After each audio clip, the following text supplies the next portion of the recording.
오늘 함께 보실 말씀은 마가복음 4장 35절에서 42절까지입니다. 다 찾으신 줄 알고 제가 봉독해 올리겠습니다. 그날 저물 때에 제자들에게 이르시되 우리가 저편으로 건너가자 하시니 그들이 무리를 떠나 예수를 배에 계신 그대로 모시고 가매 다른 배들도 함께 하더니 큰 광풍이 일어나며 물결이 배에 부딪혀 들어와 배에 가득하게 되었더라.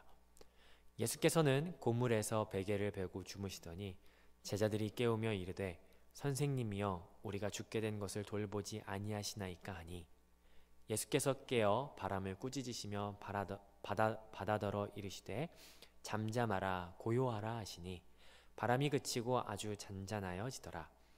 이에 제자들에게 이르시되 어찌하여 이렇게 무서워하느냐 너희가 어찌 믿음이 없느냐 하시니 그들이 심히 두려워하여 서로 말하되 그가 누구이기에 바람과 바다도 순종하는가 하였더라.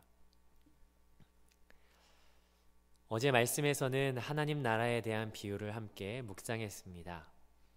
오늘은 그 가르침을 마치시고 예수님께서 제자들에게 청하여 배를 타시는 장면이 등장합니다.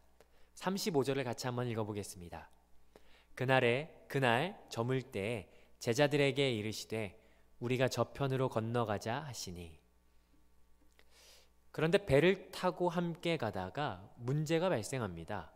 바로 풍랑이 발생하게 된 겁니다. 이 풍랑은 가끔 발생하는 일이었습니다. 밤이 되면 이 헤르몬산의 차가운 공기와 그리고 갈릴리 호수의 아직 덜 식은 호수면의 따뜻한 공기가 만나서 국지적인 돌풍을 일으키죠. 이 돌풍은 폭우를 동반하였습니다. 비바람이 몰아치는 거예요. 여러분도 아시겠지만 이 제자들 중에는 뱃사람이 있었습니다. 마태복음 4장에 보니까 예수님께서 베드로, 안드레, 야고보, 요한을 부르시는 장소가 어디냐면요, 갈릴리 해변이에요. 이 갈릴리 호수에서 고기 잡는 것이 본업이었던 제자가 적어도 4명 이상은 있었죠. 아마 이 상황을 모르지는 않았을 겁니다. 그런데 아마 이 상황이 조금 심했던 것 같아요. 37절을 한번 읽어보시죠. 큰 광풍이 일어나며 물결이 배에 부딪혀 들어와 배에 가득하게 되었더라. 오늘 여기서 광풍이라고 말하는 이 광풍은요, 그냥 바람이 아닙니다. 여러분 야구를 좋아하십니까? 투수가 야구공을 직구로 던져서 포수의 이 글러브에 꽂히는 것처럼 이 바람이요 내어 던져서 바다면에 꽂히는 것처럼 이것이 바로 광풍입니다.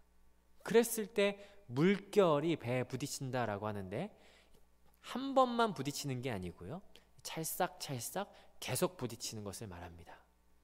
이 당시에 배는 지금처럼 이렇게 잘 만들어진 이 배가 아니었습니다. 방수가 잘 되어 있는 것도 아니었죠. 그래서 파도가 찰싹찰싹 계속 부딪히니까 물이 이렇게 계속 들어오는 거예요. 그래서 이게 막 침수되게 되어 있는 거죠.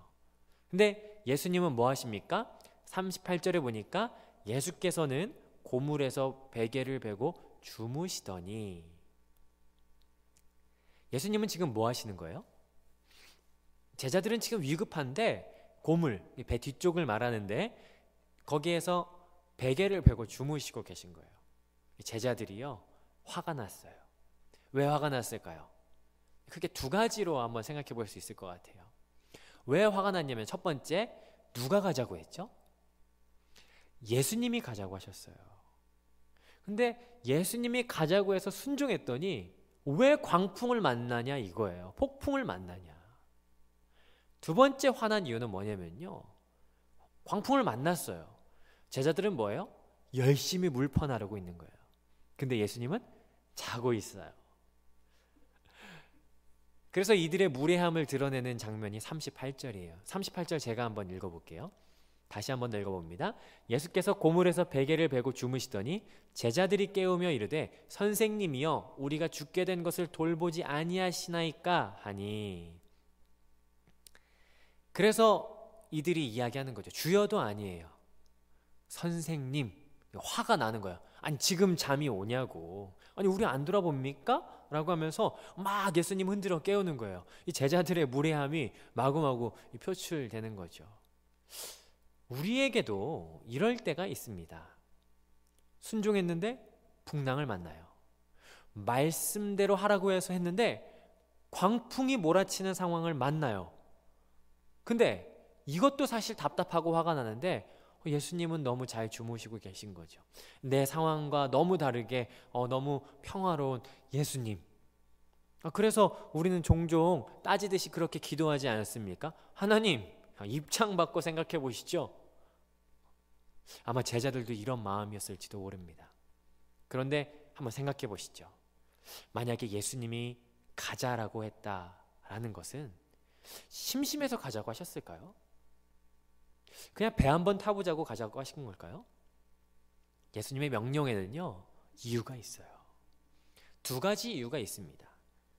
첫 번째는요, 41절 한번 읽어보시죠. 41절 시작. 그들이 심히 두려워하여 서로 말하되 그가 누구이기에 바람과 바다도 순종하는가 하였더라. 예수님께서 가자고 하신 첫 번째 이유는 뭐냐면요, 풍랑을 만남으로 말미암아 예수님이 누군지 알게 하기 위하여서였어요. 그들이 이 41절에서 심히 두렵다라고 말하는데 그 두려운 거는요, 풍랑 때문에 두려워하는 것과는 다릅니다. 예수님이 하나님과 동일한 분이심을 알고 두려워하는 거예요. 예수님이 가자고 한 이유는 풍랑 만나는 거 맞습니다. 그런데 그것을 통해서요, 예수님이 하나님임을 알려주고자 했습니다. 근데 말씀에 순종했고 그러다가 풍랑을 만났다라고 한다면 우리에게 풍랑을 만나게 하시는 그 이유가 그 하나님이 누구신지 알게 하기 위함이다라는 사실을 놓치지 말아야 된다는 사실이에요. 두 번째 이유도 있어요. 결국에 가는 이유는 뭐냐면요, 오늘 내일 본문인데요, 5장 1절에 보니까 거라사인의 지방에 가기 위해서였어요.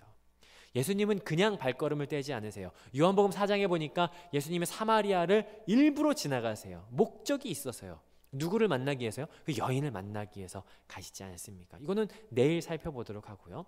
중요한 것은요, 우리가 하나님 말씀을 따라 살지만 풍랑을 만날 수 있다라는 사실입니다. 그런데 그 풍랑을 만나는 것보다 그 이유가 있다는 사실을 우리는 기억해야 된다는 사실이에요.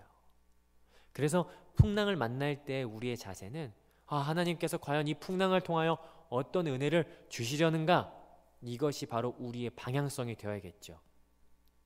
예수님은 주무시고 계셨어요. 예수님이 낮잠 주무실까요? 이때가 언제라고요? 35절에 보니까 저물 때 예수님이 주무실 시간이 된 거예요. 주무실만 하니까 주무신 거죠. 새벽부터 얼마나 사역이 고되셨을까요? 주무시는 거 가지고 성질 내면 안 되는 거죠. 또 있어요. 예수님은요, 바람이 불든 풍랑이 불든 예수님에게는 그게 별로 두려운 대상이 아니다라는 사실이에요. 주무실만 하니까 주무셨던 거죠. 근데 괜히 제자들은 그것 때문에 막 성질 내고 있다라는 사실이에요. 그래서 예수님을 깨웁니다. 그래서 예수님이 일어나시죠. 그런데 예수님께서 일어나셔서 제자들을 꾸짖지 않으시고요, 이들의 요청에 응답하십니다. 이게 39절인데요 39절을 두시고 37절에 보니까 물결은 계속해서 배에 치고 있어요. 한 번 친 게 아니라 계속 치는데 39절에서 예수님께서는 바람에게 꾸짖으십니다. 계속 꾸짖으신 게 아니고요, 한 번 꾸짖으세요. 그리고 바다에게 딱 한마디 하세요. 잠잠하라, 고요하라 라고 한마디 하세요. 예수님은 바람과 바다를 설득하지 않으십니다. 바람이 아마 놀랬을 거예요. 신나게 광풍을, 비바람을 데려왔는데 선포하시는 말씀, 그 창조주 앞에 아무 말도 할 수 없었던 거죠. 조용할 수밖에 없었어요. 그리고 제자들에게 말씀하세요. 어찌하여 무서워하는가? 믿음이 없느냐? 제자들이 그토록 무서워했던 이유는 뭘까요? 예수님을 깨웠던 근본적인 이유는 믿음이 없다라는 사실입니다. 어제까지 하나님 나라를 말씀해 주셨어요. 그리고 오늘 광풍을 만났어요. 어제 말씀과 오늘 말씀을 연이어서 보면 사실 진짜 믿음은 위기 속에서 드러난다는 사실을 오늘 보게 됩니다. 은혜의 말씀을 들었어요. 그런데 그걸로 끝났다는 거예요. 들음에서 믿음까지 연결되어져야 되는데 오늘 이 본문에서 위기 속에 이들의 믿음이 여실히 드러나는 것을 보게 돼요. 오늘 주일에도 찬양하면서 같이 고백했었는데요. 부르신 곳에서 나는 예배하네, 어떤 상황 속에서도 예배하네. 그런데 진짜 예배하는 실력은요, 어떤 상황 속에서도 인터넷 예배, 가정 예배를 드리는 지금 이 시기에 신령과 진정으로 예배하는 그 실력이 진짜 내가 예배하는 실력이다라는 사실을 여러분 놓치지 마셔야 된다는 사실이에요. 결국 이들이 두려워한 이유는 풍랑이 문제가 아니라 내 문제 때문이다라는 것을 우리는 보게 되죠. 그리고 우리는 여기에서 하나의 소망을 또 보게 됩니다.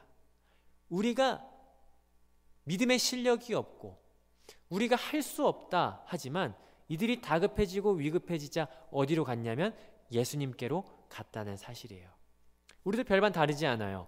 평화로울 때는 똑같지만 위기 때 아무것도 할 수 없을 때 우리가 할 수 있는 최선이 있습니다. 그건 뭐냐면 예수님을 깨우는 거예요. 예수님 붙드는 거예요. 내 믿음이 이거밖에 안 되네? 라고 하면서 거기에서 포기하면 지는 겁니다. 그래서 예수님을 붙들 수 있는 데까지 나아가야 돼요. 오늘 말씀을 정리하면서요. 배 안에서 애쓰는 제자들의 모습을 통해 우리의 모습을 보게 됩니다. 그래서 이들을 통해서 우리가 함께 기도할 제목은요. 첫 번째, 하나님 위기 속에서도 발휘되는 진짜 믿음의 실력이 내게 있게 하여 주옵소서. 두 번째 기도 제목은요. 바람도 만물이 그 발 아래 복종하는 예수님을 의지하는 이 하루가 되게 하여 주시옵소서라고 같이 기도하며 또 예수님을 바라보는 오늘 이 하루가 되기를 주님의 이름으로 축복합니다.